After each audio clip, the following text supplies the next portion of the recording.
और मैं आपसे ये कहता हूँ कि महाकुंभ से भी बड़ा कुंभ इस देश का संविधान का है। उस संविधान की ताकत को समझिए, अपने बच्चों को पढ़ाइए लिखाइए, अपने बच्चों की इस उम्र को बर्बाद मत होने दीजिए, क्योंकि ये याद रखिएगा कि संविधान की बदौलत ही एक आम आदमी आज इस देश के अंदर संविधान रचिता बन जाता है और जिसकी पूरे विश्व में वाहवाही के डंके बजते हैं, और उनका नाम है बाबा साहब भीमराव अंबेडकर। तो और किसी बाबाओं के बारे में पढ़ाने से अच्छा है कि एक ही बाबा के बारे में पढ़ा दो, और वो है संविधान वाले बाबा, बाबा साहब भीमराव अंबेडकर। तो आपके बाबा को ना तो किसी बाबा के बारे में पढ़ना पड़ेगा और ना बाबा के किसी के चक्कर लगाने पड़ेंगे, क्योंकि आपका बच्चा खुद इतना सक्षम हो जाएगा कि हर चीज़ पाने का हक वो स्वयं रख लेगा। सरकार आपकी है, अगर कोई संविधान को नहीं मानता तो उठा के डाल दो जेल में, क्योंकि संविधान को ना मानने वाले तो सारे आपकी पार्टी में हैं। वो राहुल गांधी जो अगर मोहब्बत की दुकान की बात कर दे, देश को एक करने की बात कर दे, तो संविधान के खिलाफ है।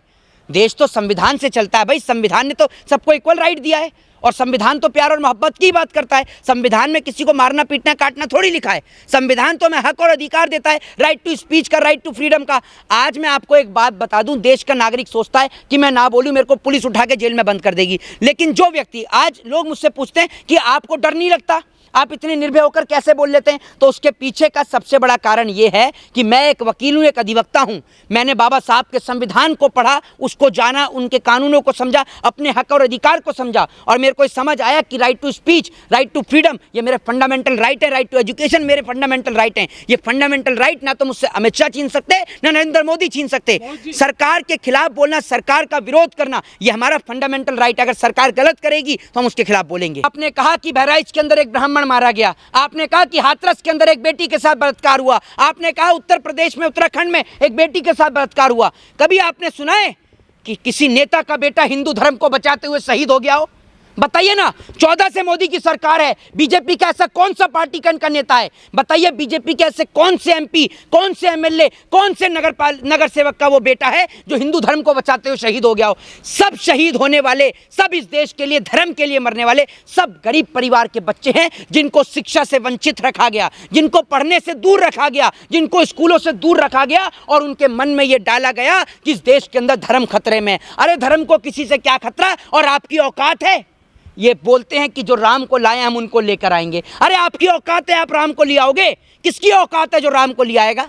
बताइए ना आप मुझे। क्रिकेट को बचा नहीं रहे, क्रिकेट को लूट रहे हैं, समझ रहे हैं? वो व्यक्ति जो ठीक से, एक और पिताजी बिना टेलीप्रॉम्प्टर के भाषण नहीं दे पाते, और बेटा भी वहाँ ठीक से इंटरव्यू नहीं दे पाता। दोनों जिस तरीके से ना, आज मैं एक बात आपको बता दूं कि जो आप कह रहे हैं ना, यही बात मैं इस देश के बच्चों को समझाना चाहता हूं, तमाम हिंदुओं के बच्चों को समझाना चाहता हूं। ये लोग जो आपसे कहते हैं हाथों में तलवार उठा लो, मैं आपको कहूंगा कि हाथों में कलम उठा लो और बाबा साहब के संविधान को पढ़ लो। और जिस दिन आप संविधान पढ़ गए, जिस दिन आपने कानून को जान लिया, ना तो इस देश का कोई राजनेता आपका पागल बना पाएगा, और ना कोई ऐसे नेता जो आपसे कहते हैं कि बटोगे तो कटोगे। आपने बांटने का काम किया भाई, हम तो एक थे, हमें पता है एक है तो नेक हैं, और एक है, एक साथ हैं, तो पाकिस्तान क्या, चाइना क्या, अमेरिका क्या, भारत, विश्व के किसी भी देश को हम टक्कर देने के काबिल हैं। कौन है वो जो देश की बेटियों को छीन रहा है? पूरा देश देख रहा है। देश के प्रधानमंत्री जी को आज मणिपुर के अंदर लुटती बहन बेटियों की इज्जत और आबरू नजर नहीं आ रही। क्या मणिपुर भारत देश का हिस्सा नहीं है?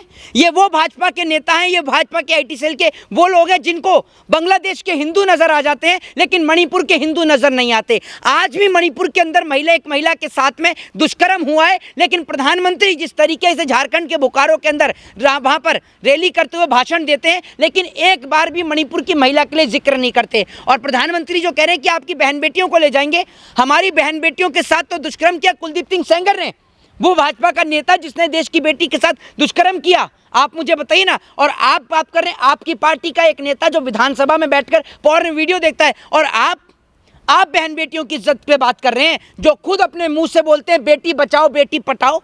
क्या आपको शर्म नहीं आती? और एक बात, खुद ये देश के प्रधानमंत्री जिसको प्रज्वला रमन्ना के लिए कैंपेनिंग और प्रचार कर रहे थे, वो जिसने देश की कई सौ बहन बेटियों के साथ दुष्कर्म कर उनकी वीडियो बनाई, क्या प्रधानमंत्री उसके लिए कभी बोले? तो आज अगर देश की बेटियों को बचाने की जरूरत है तो भाजपा के नेताओं से और किसी से नहीं है। कि बटोगे तो कटोगे, मतलब आपके जो नेता हैं, आपकी पार्टी के अंदर कौन सी ऐसी पार्टी है जिसके अंदर मुसलमान नेता नहीं है?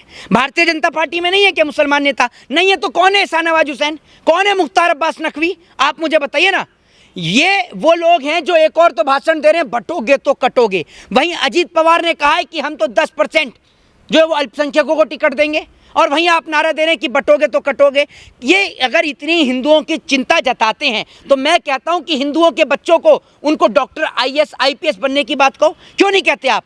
ये लोग चाहते हैं कि इस देश का हिंदू गुमराह रहे, इस देश का हिंदू हिंदू मुसलमान के नाम पर आपस में लड़ते रहे। आप एक बात मुझे बताइए, कभी इस बात पर आपने अपने इस छोटे से दिमाग पर कभी जोर देकर प्रेशराइज करके कभी आपने सोचा है कि मुट्ठी भर अंग्रेज और इतना बड़ा भारत आखिर कैसे कब्जा गए? आज हमें समझ में आता है, उस वक्त गुलामी के वक्त हम नहीं थे, लेकिन आज हम इस चीज़ को देखते हैं कि मुट्ठी भर अंग्रेज कैसे पूरे भारत पर कब्जा कर गए। क्योंकि जब अंग्रेजों ने मुसलमानों को पीटा तो इस देश का हिंदू खुश था, जब अंग्रेजों ने हिंदुओं को पीटा तो मुसलमान खुश थे, तो जब दोनों को पीटा तो दोनों एक साथ मिलकर आए, तब जाकर ये देश आज़ाद हुआ। और वही काम आज भाजपा कर रही है। भाजपा जब मुसलमानों को क्या कहते हैं उनके लिए बयान देती है तो इस देश का हिंदू खुश होता है, जब हिंदुओं के लिए बयान देती है तो वो खुश होता है। लेकिन उनको ये समझ में नहीं आ रही, इस हिंदू मुसलमान के चलते बर्बाद ये वतन, ये हिंदुस्तान, ये भारत हो रहा है।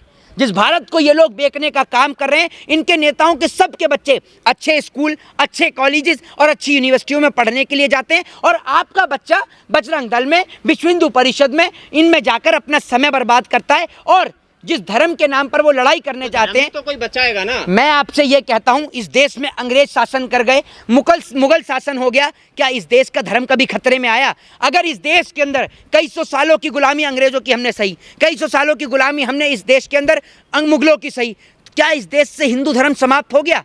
इस देश के अंदर जितने भी लोग आए, जिनको आप कहते हो कि मुगल, सबका एकमात्र उद्देश्य था सिर्फ पैसा। British east India company Bharat देश में आती है, भारत देश के ऊपर राज करके जाती है, उसका उद्देश्य था सिर्फ पैसा। मुगल इस देश के ऊपर कब्जा करके गए, उनका उद्देश्य था सिर्फ पैसा। ये याद रखिएगा, इनका किसी धर्म, किसी मजहब से प्यार नहीं था। तो बीजेपी का किस? आप मेरी बात सुन लीजिए, जो इस देश के पुराने इतिहासकार हैं, जो पढ़े लिखे लोग हैं, आप उनसे पूछेंगे, आपको क्या लगता है औरंगजेब ने सिर्फ मंदिरों को गिराया, मस्जिद को नहीं गिराया?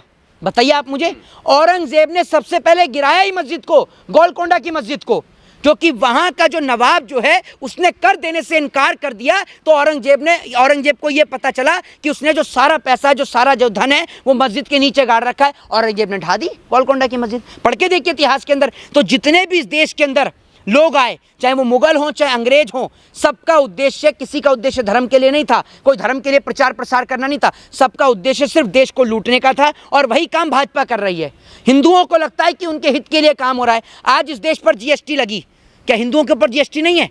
हिंदू सुबह उठता है, सुबह उठने से लेकर रात को सोने तक, अपने बेड तक, कम से कम 50 तरीके के टैक्स वो देता है। सुबह उठा, हाथ में ब्रश लिया, कॉलगेट लिया तो कॉलगेट के ऊपर टैक्स, बिस्किट खाया चाय के साथ तो बिस्किट के ऊपर टैक्स, चाय पत्ती के ऊपर टैक्स, रोटी के आटे के ऊपर टैक्स, हर चीज़ के ऊपर तो टैक्स। पढ़ने के लिए बच्चा गया तो स्कूल के ऊपर टैक्स, पेंसिल के ऊपर टैक्स, हर चीज़ का वो टैक्स दे रहा है। दूसरी सबसे बड़ी बात, आज इस देश के अंदर हिंदू कोई खतरे में नहीं है। और मैं आज इस बात को दावे के साथ कह देता हूं कि इस देश के अंदर किसी की भी सरकार आ जाए और कोई भी हुकूमत कर जाए, कोई भी इस देश से ना तो हिंदुओं को समाप्त कर सकता, ना मुसलमान को समाप्त कर सकता। इस देश के अंदर लोगों का आयात और निर्यात एक दूसरे से चलता है। अगर फिरोजाबाद के अंदर चूड़ियां बनाने वाले मुसलमान हैं तो उनको खरीद कर अपनी बहन बेटियों को पहनाने वाले इस देश के हिंदू हैं। तो इस देश के अंदर किसी भी धर्म को, किसी भी जाति को, किसी से कोई भी, किसी भी प्रकार का कोई खतरा नहीं है। खतरा है तो नेताओं को अपनी कुर्सी का, और अपनी कुर्सी बचाने के लिए वो आपको और हमें खतरे में डालते हैं। अभी कुछ दिन पहले एक का बयान आया, वो कहता है कि मुसलमानों को महाकुंभ में ना जाने दिया जाए।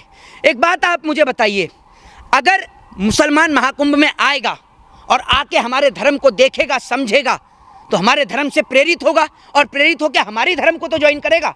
एक बात आप मुझे बताइए, एक सेल्समैन आपके पास में कलम बेचने के लिए आया, तो अगर जब तक वो आपको कलम दिखाएगा ही नहीं, कलम के बारे में समझाएगा नहीं, तो तब तक आप उसकी कलम कैसे खरीदेंगे? तो यही बात धर्म की है। महाकुंभ इतना बड़ा हो रहा है, गंगा जमुना के संगम पर वो महाकुंभ लगता है इलाहाबाद के अंदर। बिजनेस जिहाद है उनका वो।